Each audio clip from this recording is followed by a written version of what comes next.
একটা সূরা, 16 নম্বর পারার মধ্যে একটা সূরা তিনি অবতীর্ণ করে দিয়েছেন। দীর্ঘ সূরা, পুরো কোরআনের মধ্যে মহিলাদের কোনো নাম নাই।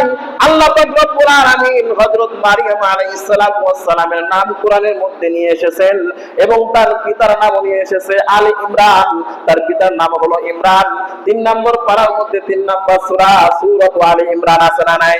সূরাতু আলী ইমরান হযরত মারিয়াম আলাইহিস সালাতু ওয়াস সালামের পিতার নামে একটি সূরা অবতীর্ণ হয়েছে। মারিয়াম আলাইহিস সালাতু ওয়াস সালামের নামে একটি সূরা অবতীর্ণ হয়েছে। আল্লাহ পাক রব্বুল আলামিন বললেন, কোন বান্দা যখন জিজ্ঞাসা করবে কার ওরসের সন্তান, তুমি মাসুম বাচ্চার দিকে দেখিয়ে দিবা। এবারে বনি ইসরাইলের পণ্ডিতরা যখন জিজ্ঞাসা করলো, মারিয়াম এই সন্তান কার, কার ওরসের সন্তান, মারিয়াম দেখিয়ে দিলে তুমি বাচ্চাকে জিজ্ঞাসা করো। মারিয়াম দেখিয়ে দেওয়ার পরে বাচ্চা উত্তর দিল, ক্বালা ইন্নী আবদুল্লাহ আতানিয়াল কিতাব ওয়া জাআলানি নাবিয়্যা। সুবহানাল্লাহ। হযরত ঈসা আলাইহিস সালাতু ওয়াস সালামের বয়স মাত্র 6 দিন। তিনি বলতেছেন, ক্বালা ইন্নী আবদুল্লাহ, আমি হলাম আল্লাহর গোলাম।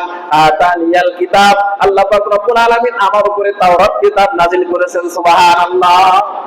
ওয়া জাআলানি নাবিয়্যা, শুধু তাই নয়, গর্ভের মধ্যে থাকা অবস্থায় আমার আল্লাহ পাক রব্বুল আলামিন আমাকে নবুয়ত দান করেছেন। সুবহানাল্লাহ। হযরত ঈসা আলাইহিস সালাতু ওয়াস সালাম গর্ভের মধ্যে থাকা অবস্থায় তার উপর আল্লাহ পাক রব্বুল আলামিন তাওরাত কিতাব নাযিল করে দিয়েছেন।